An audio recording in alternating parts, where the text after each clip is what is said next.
तो हम three formulae, there are three formulae which we are going to use due to finite length. अगर finite length है यहाँ पे at this point at a distance r, यहाँ से r distance पे अपने को फाइंड करना है फील्ड, तो इनको इस पॉइंट्स को वायर से कनेक्ट करो. Angles are form at what alpha 2 and alpha 1.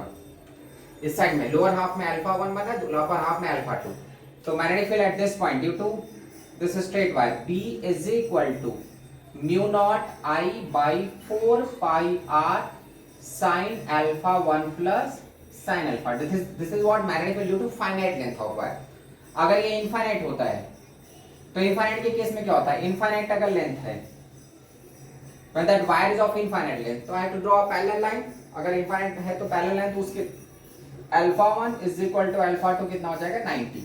So due to infinite यहाँ पे हम sin 90 प्लस sin 90 पुट करते हैं, तो 1 प्लस 1 2 2 2 कैंसिल हो जाएगा. So due to infinite, full infinite मतलब दोनों साइड में इनफाइनाइट लेंथ तक है, so magnetic field is mu naught I by 2 pi r. And the third case अगर हाफ इनफाइनाइट है, half infinite, so due to half infinite केवल एक side में, मतलब एक साइड में इनफाइनाइट तक जाएगा, दूसरे साइड में जैसे वायर है पॉइंट यहीं पे है सिचुएटेड r डिस्टेंस पे, तो ये साइड में अगर हमको कनेक्ट करना है तो 90, बट ये दूसरे साइड में तो एंगल ही नहीं बन रहा है. तो for half infinite alpha 1 is 0 and alpha 2 is 90. इसमें सब्स्टिट्यूट करेंगे तो ये 0 आ जाएगा, 90 दैट इज 1. तो same result we are going to get B is equal to mu naught I by 4 pi r. ये फॉर्मूले हम यूज करेंगे और क्वेश्चन सॉल्व करेंगे.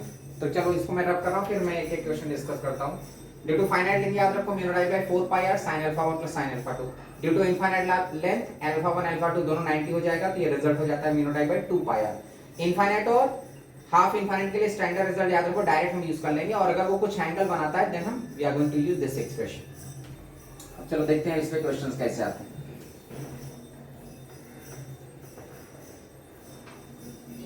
पहला मैं क्वेश्चन दे रहा हूं, suppose if there are number of wires, first question, there are 3 infinite long wire, ये तीनों इनफाइनाइट लेंथ के हैं. The current in this is I, इसमें करंट है हमारा 2I, और थर्ड में फिर से करंट I है.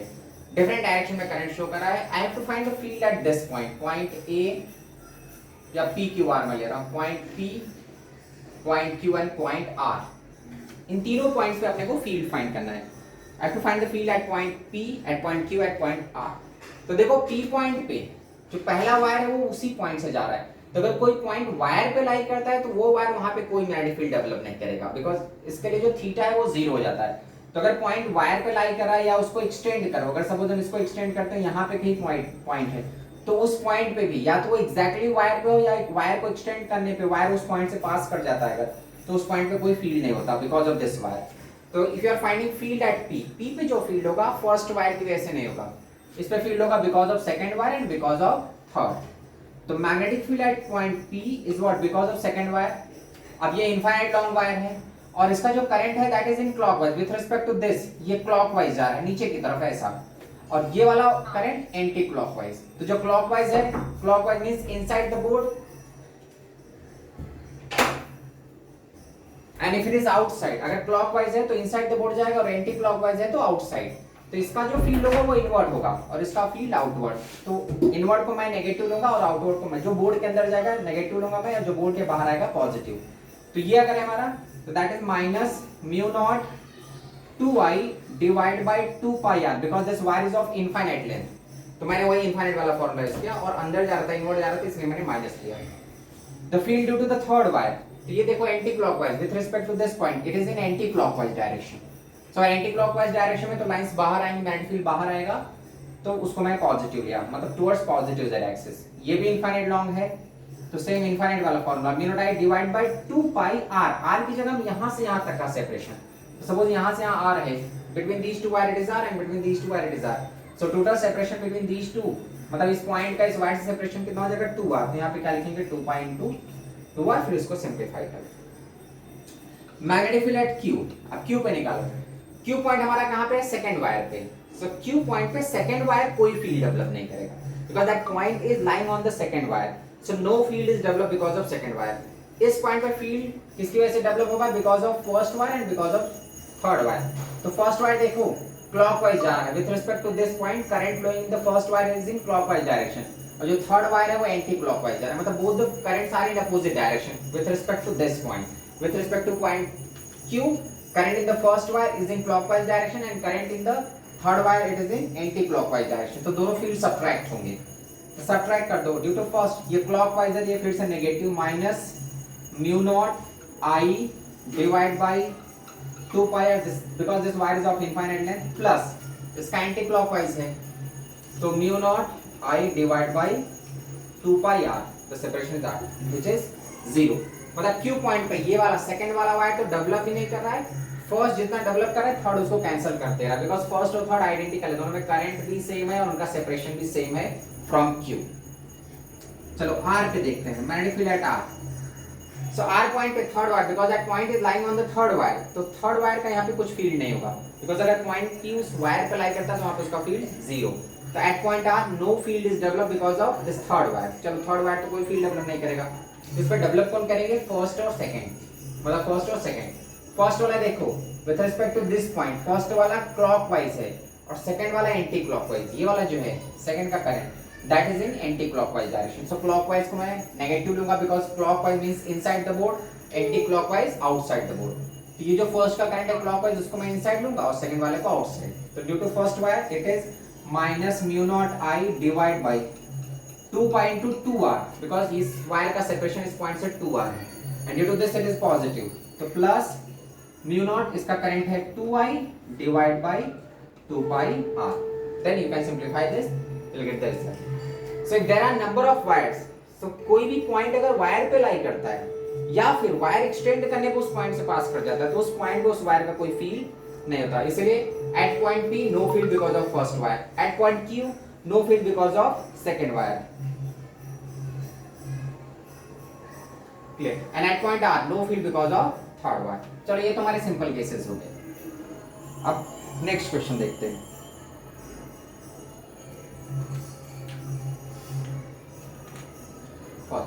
सेकंड क्वेश्चन देखो, फिर से मैं ऐसा एक एल शेप का वायर है और इस पॉइंट पे मुझे फील्ड फाइंड करना है, पॉइंट P. ये इनफाइनाइट से आके इनफाइनाइट पे जा रहा है, इसमें करंट है 4I का और इसका जो यहाँ से सेपरेशन है दैट इज R.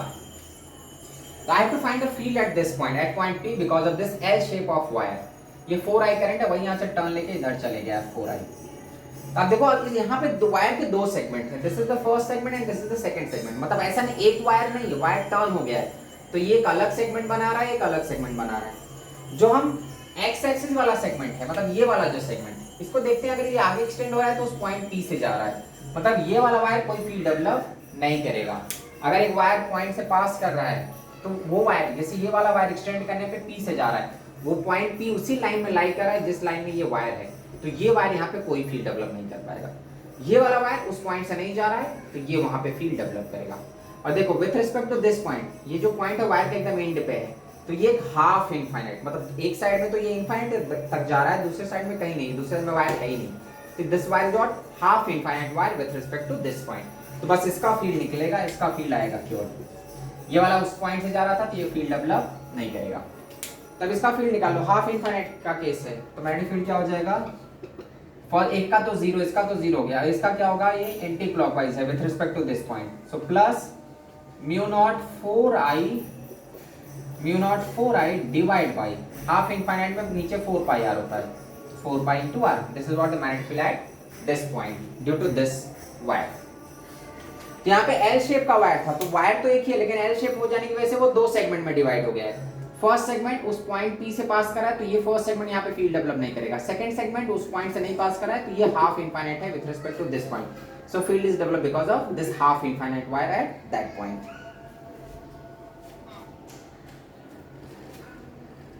चलो थर्ड क्वेश्चन देखते हैं. अब ऐसे मैं कॉम्बिनेशन ऑफ वायर्स, मतलब अलग अलग सिचुएशंस लेके एक्सप्लेन करूंगा, फाइंड करूंगा field at a given point.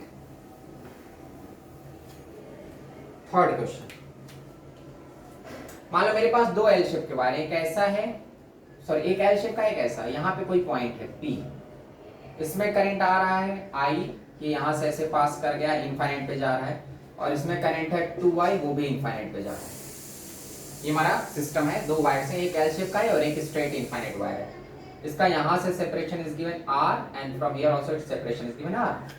You have to find the field at point P. हर एक केस में P पॉइंट पे, ये जो मैं पॉइंट मार्क कर रहा हूँ उसी पे फील्ड निकालना है. तो फिर से देखो 3 सेगमेंट्स हैं, एक ये है हाफ इनफाइनाइट, एक फुल इनफाइनाइट है और एक ये वाला वायर है, लेकिन ये फील्ड नहीं डेवलप कर पाएगा because this wire is passing through that point. So if a wire is passing through that point, no field is developed because of that wire. मतलब ये तो गया, इसका तो कुछ फील्ड नहीं आएगा पी पे. फील्ड आएगा because of this half infinite and because of this full infinite wire. तो ये हाफ इनफाइनाइट यहाँ पे फील्ड डेवलप करेगा और ये फुल इनफाइनाइट भी. जो हाफ इनफाइनाइट वाला वायर है with respect to this point, इसका करंट कैसा है? क्लॉकवाइज. और इसका कैसा करंट? नहीं, इसका एंटी क्लॉकवाइज है because with respect to this point if you are observing ये कैसे जा रहा है? इस टाइप से, मतलब इन एंटी क्लॉकवाइज डायरेक्शन. और इसका करंट कैसा है? क्लॉकवाइज. तो इसका क्लॉकवाइज है तो वो नेगेटिव जाएगा, मतलब इनसाइड द बोर्ड, और ये एंटी क्लॉकवाइज है तो ये आउटसाइड द बोर्ड. सो दोनों को सब्ट्रैक्ट करेंगे तो magnetic field B is equal to, due to this segment it is 0, due to this segment ये एंटी क्लॉकवाइज है तो पॉजिटिव रहेगा, बोर्ड के बाहर आएगा. So mu naught half infinite, mu naught I divide by 4 pi r minus ये clockwise है but full infinite, तो mu naught 2I divide by 2 pi r. तो हाफ इनफाइनाइट का mu naught by 4 pi r और full infinite wire का mu naught 2I divide by 2 pi r. This is half infinite wire, this is full infinite wire. इस point पे दोनों का current एक ऐसे जा रहा है, एक क्लॉकवाइज एंटी क्लॉकवाइज, दूसरा clockwise. So both the fields are subtracted.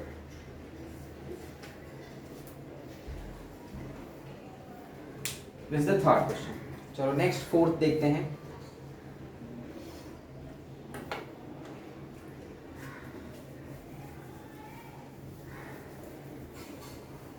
Okay, हमारे पास एल शेप का wire. Next fourth question. Suppose there is a wire of L shape, ऐसा है, यहाँ पे कोई पॉइंट पी है, ये इनफाइनाइट तक गया हुआ है, ये भी इनफाइनाइट से आया है. In which current I is flowing, ये करंट आई आया था वही आगे चला गया था, ऐसे आई पॉइंट मैंने यहाँ पे लिया है. और सपोज करो ये वाला इनफाइनाइट से मत जाओ, ये यहीं से मैं यहाँ से कहीं से ले आ रहा हूँ. Point P, here is the point P where you have to find the field. यहाँ से ये टर्मिनल है उस वायर का. इसका जो सेपरेशन है दैट इज 2r, यहाँ से यहाँ तक सेपरेशन इज गिवन, जो टर्निंग पॉइंट वहाँ separation, and this is it is making an angle 30 degree. ये दिया हुआ है, हमारा इतना डिटेल दिया हुआ है. इस पॉइंट पे ये हमारा एक एल शेप का वायर था, ये साइड तो पूरा इनफाइनाइट पे जा रहा है. ये यहाँ पे the point the angle subtended at this point is given 30 degree. ये जो पार्ट है वायर का वो वहाँ पे 30 बना रहा है. हमको फाइंड करना है फील्ड एट दिस पॉइंट. तो अब दो सेगमेंट ऑफ वायर है, एक तो ये सेगमेंट है और एक ये वाला भी इनफाइनाइट नहीं है, हाफ इनफाइनाइट भी नहीं, क्योंकि यहाँ पे मैंने इसका लिमिट दे दिया, ये फाइनाइट लेंथ ऑफ वायर, इसका एंगल इज गिवन. सो ये जो वायर है ये तो फील्ड डेवलप करेगा उस पॉइंट पे, लेकिन ये वाला वायर कोई फील्ड डेवलप नहीं करेगा बिकॉज दैट वायर जो एक्स एक्सिस पे वायर है, ये वाला वायर उस पॉइंट से ही जा रहा है. सो no field is develop because of this wire, field is develop because of this finite length of wire. ये फाइनाइट लेंथ का वायर है. कैसे हम जानेंगे फाइनाइट है? बिकॉज यहाँ पे एंगल मेंशन कर दिया है 30 degree, it is making 30 degree at this point. तो हम वही फाइनाइट वाला फॉर्मूला यूज करेंगे. एक साइड में मतलब अल्फा 1 की वैल्यू क्या है? 0. दूसरे साइड में वायर है ही नहीं, केवल एक साइड में, और अल्फा 2 कितना है? 30 degree. Eight this point what angle is subtended because of this wire. तो एक बार मतलब इस पोजीशन वेक्टर के ऊपर 30 बना रहा है, पोजीशन वेक्टर के नीचे कुछ बना ही नहीं रहा है. तो जो पोजीशन वेक्टर के नीचे एंगल बनाता है दैट इज अल्फा 1, और जो ऊपर बनाता है दैट इज अल्फा 2. तो अल्फा 1 तो है ही नहीं, केवल अल्फा 2 है, that is 30. Use that finite length वाला फार्मूला. तो B is equal to magnetic field B is equal to mu naught I divide by 4 pi into separation. Separation इस वायर से परपेंडिकुलर सेपरेशन, तो वो कितना है? 2r. Here it is 2r sin alpha 1 plus sin alpha 2. तो sin 0 plus sin 30. sin 0 0 हो जाएगा और sin 30 कितना होगा? हाफ. वो हाफ आगे से मल्टीप्लाई हो जाएगा, तो 4 4 16. तो B is equal to mu naught I divide by 16 pi r. This is what the magnetic field at this point. यहाँ पे एल शेप का वायर था, लेकिन पॉइंट P एक वायर पे लाई कर रहा है, तो जिस वायर पे लाई करेगा वो वहां पे फील्ड डेवलप नहीं कर रहा है, केवल ये बेचारा डेवलप कर रहा है. और ये भी इनफाइनाइट लेंथ का नहीं है, this wire is of finite length. कैसे हमको मालूम चलेगा ये फाइनाइट लेंथ है? Because it is making 30 degree. ये जो वायर है वो उस पॉइंट पे 30 डिग्री सबटेंड कर रहा है. तो पोजीशन वेक्टर ये है, पोजीशन वेक्टर के ऊपर 30 बन रहा है, नीचे कोई एंगल नहीं है, तो केवल एक साइड में जो पोजीशन वेक्टर के नीचे बनता है that is alpha 1, position vector के ऊपर जो बनता है दैट इज अल्फा 2. तो अल्फा 2 30 और अल्फा 1 क्या है? 0. तो sin 0 प्लस sin 30.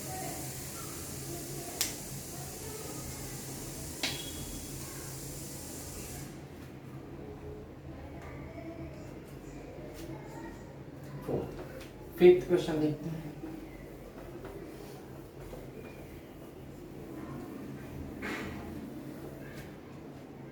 तो अगर हमारे पास दो एल शेप के वायर हैं। फिफ्थ क्वेश्चन, एक ऐसा है और एक ऐसा है, दिस वे, और यहाँ पे here point P is there where you have to find the field. इसमें करंट जा रहा है I, इनफाइनाइट तक गया, ये इनफाइनाइट से आया हुआ है, ये भी इनफाइनाइट से आके इनफाइनाइट पे गया, इसमें करंट है 2I, same current is flowing.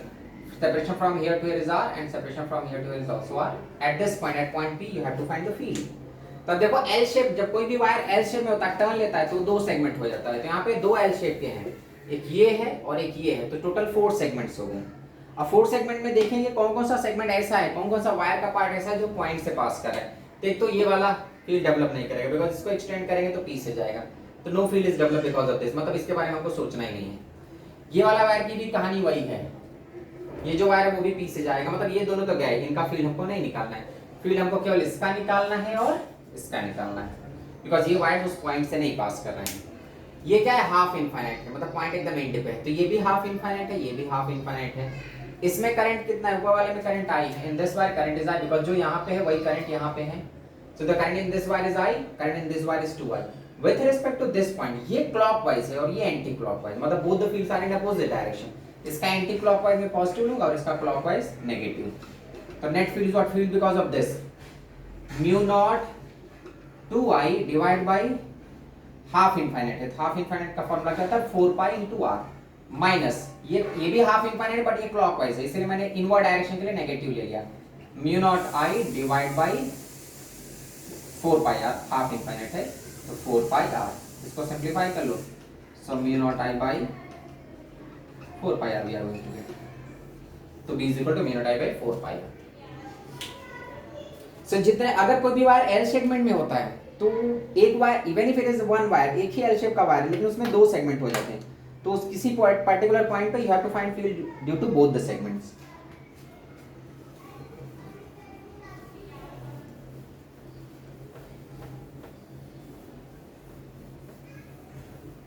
चलो फिर नेक्स्ट हम देखते हैं 6th क्वेश्चन, क्वेश्चन नंबर 6। ये मेरा L शेप का वायर है, इनफाइनाइट से गया, इनफाइनाइट तक गया हुआ है और ये आया भी इनफाइनाइट से ही है, लेकिन जो पॉइंट है मैं वायर पे नहीं ले रहा हूँ, पॉइंट P मैं यहाँ पे ले रहा हूँ। इट इज मेकिंग 45, यहाँ पे भी 45 बना रहा है and separation is R। I have to find field at this point. तो देखो जो पॉइंट P है उसमें कोई भी वायर उस पॉइंट से नहीं जा रहा है, दोनों ही वायर्स उस पॉइंट से नहीं पास कर रहे हैं, मतलब दोनों ही सेगमेंट, ये सेगमेंट और ये segment, these two segments are not passing through that point. इसका मतलब फील्ड दोनों, ये भी अपना यहाँ पे फील्ड डेवलप करेगा, ये भी यहाँ पे फील्ड डेवलप करेगा, so find field due to both the wires. अब द सेपरेशन, ये जो R सेपरेशन दिया हुआ है that is given from this turning point, यहाँ से सेपरेशन दिया है, लेकिन फॉर्मूले में हम परपेंडिकुलर सेपरेशन देखते हैं। तो ये हमारा फर्स्ट वायर से जो हमारा perpendicular separation that is suppose R1 and the perpendicular separation from the second wire, उसको मैं ले रहा हूँ R2, that you have to find, because इस पॉइंट का वायर से सेपरेशन दिया ही नहीं है, वो तो इस कॉर्नर से सेपरेशन दिया था।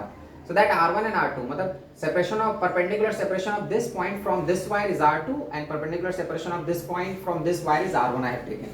तो I have to find R1 and R2, which is not given. तो R1 निकाल सकते हैं ना, ये हमारा मालूम है R, ये उसी का अपोजिट साइड है, तो R1 कितना हो जाएगा, R sin 45, which is R by root 2, and R2 की भी कहानी वही है, इसका opposite side, that is R sin 45, that is also R by root 2। तो दोनों ही जो हमारा इस पॉइंट P का इस वायर से गैप R by root 2, इस पॉइंट P का इस वायर से separation same R by root 2। Now I can find the field।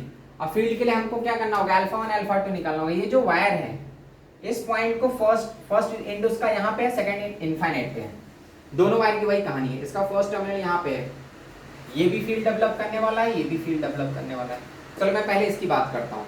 ये एक साइड में फाइनाइट लेंथ है, मतलब ये हमारा पोजीशन वेक्टर है, तो मैंने बताया था ना पोजीशन वेक्टर के ऊपर नीचे देखो ये एंगल अल्फा 1 होता है, दूसरे साइड दूसरा इनफाइनाइट पे, तो अगर हम लाइन ड्रॉ करेंगे तो एक पैरेलल लाइन ड्रॉ करना होगा, तो दूसरा तो 90 है, इधर कितना होगा 45। इस पॉइंट P को वायर के दोनों टर्मिनल से मिलाओ, ये पॉइंट P अगर वायर के फर्स्ट टर्मिनल से मिलता है तो एंगल कितना बनाता है, मतलब पोजीशन वेक्टर के नीचे कितना बना रहा है 45 और पोजीशन वेक्टर के ऊपर इनफाइनाइट तक गया है तो 90 डिग्री।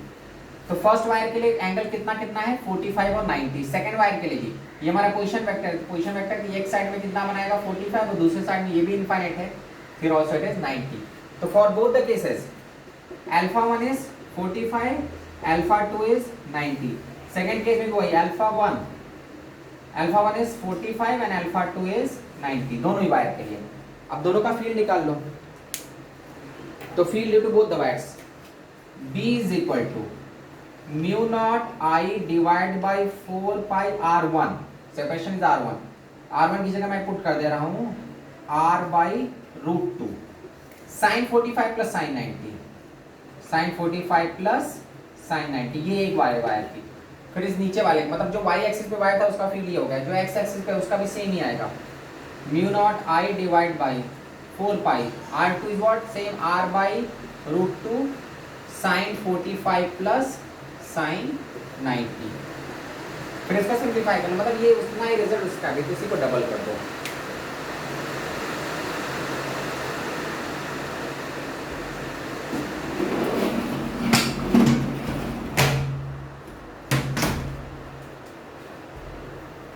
तो यहाँ पे जो एल शेप का वायर था, पॉइंट पी वायर पर लाई नहीं कर रहा है, ये पॉइंट पी यहाँ पे कहीं पे सिचुएटेड है। That's why I had to find the field due to the first wire and field due to the second. अगर पॉइंट वायर पे लाई करता है तो वो वायर वहाँ पे फील्ड डेवलप नहीं करता, बट इस केस में क्या हो रहा है कि पॉइंट वायर पे लाई नहीं कर रहा है, इसलिए दोनों सेगमेंट ने अपना अपना फील्ड डेवलप किया उस पॉइंट पे।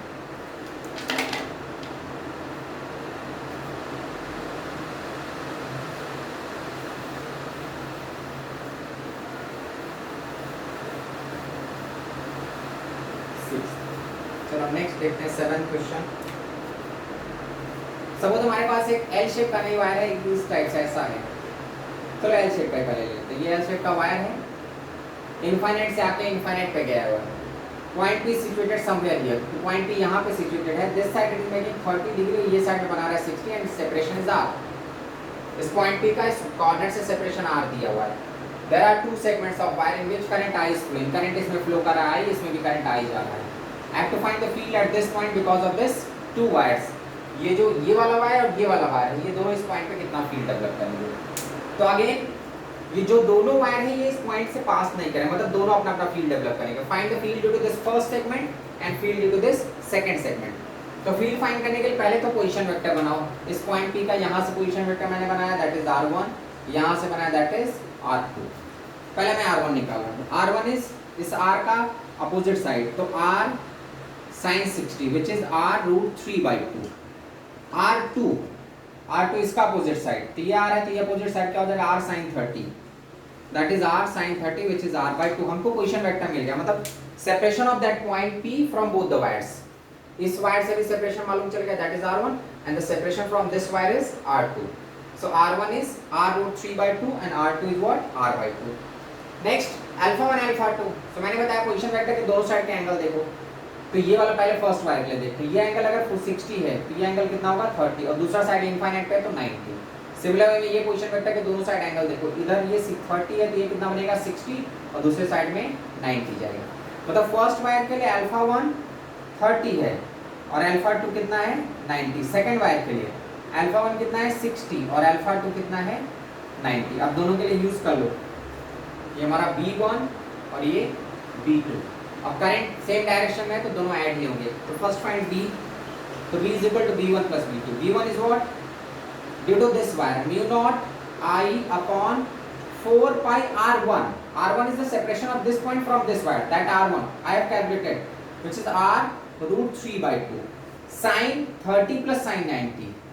so sin 30 plus sin 90, this is what the magnetic field due to this wire plus magnetic field due to this wire जो x axis पे है।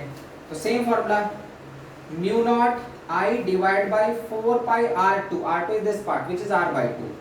तो R by 2 sin angles are what 60, एक position vector की एक side 60 है दूसरे side में 90, तो sin 60 प्लस sin 90। हम ये दोनों को ऐड कर देंगे, put the values of sin 30 90 60 वो सब, you will get the result. यहाँ पे भी वही कहानी थी, ये जो एल शेप का वायर है उस पॉइंट P से पास नहीं कर रहा है, तो दोनों ही सेगमेंट, ये फर्स्ट सेगमेंट है जो y एक्सिस पे, ये सेकंड सेगमेंट है जो x एक्सिस पे है, तो ये दोनों ही अपना अपना फील्ड डेवलप करेंगे। सेपरेशन जो दिया हुआ है पॉइंट P का वो सेंटर इस कॉर्नर पॉइंट से, मतलब टर्निंग पॉइंट से दिया है। तो ये परपेंडिकुलर सेपरेशन है, पहले मैंने परपेंडिकुलर सेपरेशन फाइंड किया, इस पॉइंट P को दोनों वायर से कनेक्ट किया, that is R1 and R2। Because हमको मालूम होना चाहिए mu naught I by 2 pi R में जो R होता है that is the perpendicular separation from the wire. तो इस पॉइंट से मैंने एक परपेंडिकुलर सेपरेशन निकाला, ये भी perpendicular separation R1 and R2। R1 is perpendicular separation from the first wire, R2 is the perpendicular separation from the second wire. तो R1 R2 मैंने कैलकुलेट कर लिया। अब ये पोजीशन वेक्टर के ऊपर और नीचे के एंगल देखो, नीचे एंगल कितना है 30 डिग्री, ऊपर ये इनफाइनाइट तक है, तो एक पैरेलल लाइन ड्रॉ करना होगा, तो ऊपर कितना एंगल बनेगा 90। सिमिलर वे में इस पोजीशन वेक्टर के लेफ्ट साइड और राइट साइड में एंगल देखो, लेफ्ट साइड में इट इज 60 बिकॉज़ यहां पे 30 था तो यहां पे 60, राइट साइड में कितना होगा 90। तो for first wire angles are 30 90, for second wire angles are 60 and 90, then due to both the wires I can find field at this point. तो एक और हम इसी एल शेप टाइप के वायर का क्वेश्चन देखते हैं।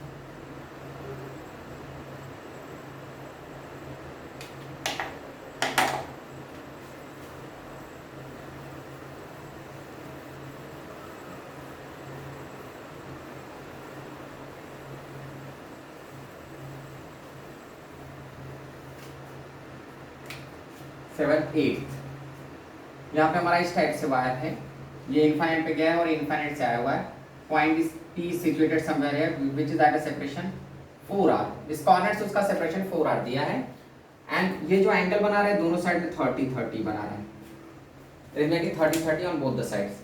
I have to find the field at this point। current I is flowing in this wire, current I वही करंट यहाँ से आया है, ये हमारा कोई वायर नहीं है, जस्ट सेपरेशन है।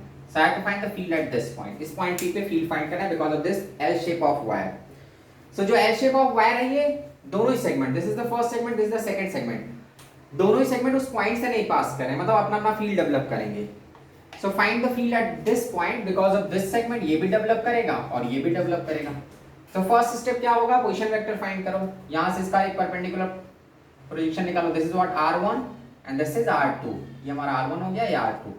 r1 निकालो इसका अपोजिट साइड, तो r1 is 4r sin 30, 4r sin 30 which is 2r, r2 इसका यहाँ से ये भी 4r का अपोजिट साइड है, तो 4r sin 30 that is also 2r। मतलब उस पॉइंट P का दोनों वायर से मैंने परपेंडिकुलर सेपरेशन निकाल लिया, position vector. Then find alpha 1 alpha 2। Alpha 1 alpha 2 के लिए ये साइड हमारा अल्फा 1 होगा, अगर ये 30 है तो ये कितना होगा 60, और दूसरे साइड में ये इनफाइनाइट तक गया है तो you have to draw parallel line, दूसरे साइड में 90 बनाएगा। सिमिलर वे में ये r2 था, ये पोजीशन वेक्टर के लेफ्ट साइड में ये 30 है तो यहाँ पे कितना बनेगा 60, और दूसरे साइड में कितना जाएगा 90। तो for both the cases, for both the wire alpha 1 is 60 alpha 2 is 90, दूसरे वायर के लिए भी alpha 1 is 60 alpha 2 is 90। This is what B1 due to first wire and this is B2 due to second wire. अब दोनों field को निकालो और दोनों को ऐड कर दो बिकॉज़ करंट एंटी क्लॉकवाइज है दोनों वायर में with respect to this point. So B is equal to due to first mu naught I divide by 4 pi r1, r1 is what 2r sin 60 plus sin 90 plus field due to this wire mu naught I divide by 4 pi 2r sin 60 plus sin 90, फिर इसको simplify करो, put the value of sin 60 and sin 90। So ये हमारा L shape of wire थे, अगर L shape में wire होता है पॉइंट यहाँ पे है तो find the field due to the first segment and due to the second segment, then you can add and you'll get the total field। अगर सपोज करो एक लूप है, ये तो हमारा L shape का निकाला हमने, there is a square loop and we have to find the field at the center of that loop।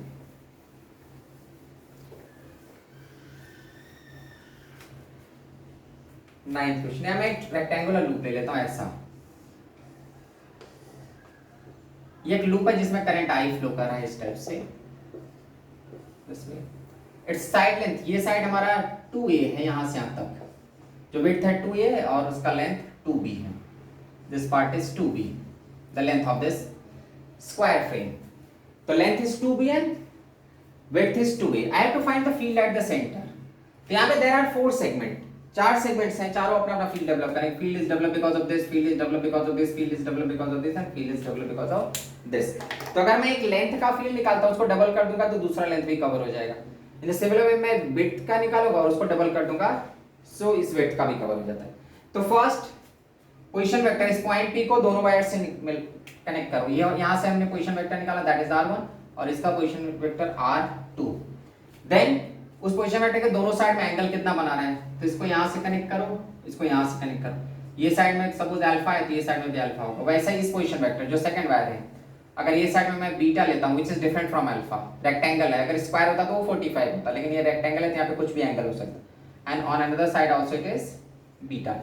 यहाँ पे अल्फा बीटा रेक्टेंगल के केस में क्या होता है, वो कितना भी चिपका हुआ हो सकता है, तो अल्फा बीटा की कोई फिक्स्ड वैल्यूज नहीं होती। I have to calculate that alpha and beta, that angle I have to calculate. तो चलो अब पहले अल्फा निकाल लेते हैं। Sine alpha, sine alpha is what, opposite, that is just b upon hypotenuse, ये वाला पार्ट। तो ये बी है, ये है, तो ये कितना हो जाएगा, root of A square plus B square, this is what sine alpha. In the similar way में we can find sine beta. Sine beta is what, opposite upon hypotenuse, opposite is just B and hypotenuse again, ये b है, ये a है, तो ये कितना हो जाएगा, सॉरी ये a है, यहाँ पे a आ गया, अपोजिट इज जस्ट a, तो a अपॉन हाइपोटेन्यूज, हाइपोटेन्यूज और root of a square plus b square. हमारे पास साइन अल्फा और साइन बीटा है।